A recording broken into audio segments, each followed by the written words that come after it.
नमस्कार, मी सुनील घनवट, हिंदू जनजागृती समिती महाराष्ट्र आणि छत्तीसगड संघटन नागपूर या ठिकाणी माननीय मुख्यमंत्र्यांची आज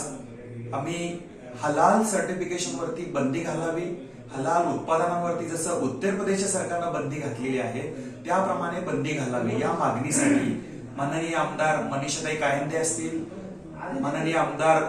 भरतसेठ गोगावले असतील, माननीय आमदार प्रताप सरनाईक असतील, असे अनेक आमदारांनी त्यांच्या शिष्टमंडळाने माननीय मुख्यमंत्र्यांची भेट घेतली आणि हा विषय अतिशय गंभीर असून या संदर्भात तत्काळ सचिवांना या सर्व गोष्टींची माहिती घेण्याचे आदेश माननीय मुख्यमंत्र्यांनी या ठिकाणी दिलेले आहेत आणि हलाल उत्पादनांची भारतात काय आवश्यकता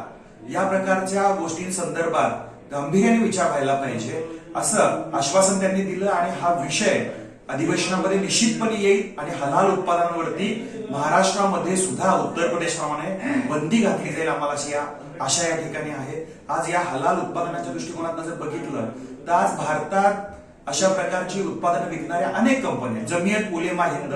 हलाल इंडिया, हलाल certification service India private limited अशा काही एनजीओ हे सर्टिफिकेट देत आहेत आणि हे सर्टिफिकेट देताना एका प्रोडक्टसाठी 47,000 रुपये पर इयर आणि रिन्युवेशनसाठी 20,000 रुपये वेगळे घेतले जातात आणि या सर्व संघटनांचा येणारा पैसा कुठं जातो तर अनेक आतंकवादी कारवाया ज्या चालू आहेत त्या कारवायांमध्ये अडकलेल्या आरोपींच्या लिगल एड चालवण्यासाठी, केसेस चालवण्यासाठी हा पैसा जातो असं उघड झालेलं आहे। जमियत उलेमा हिंद सारखं संघटन 700हून अधिक केसेस चालवतं, त्यामुळे एकंदरीतच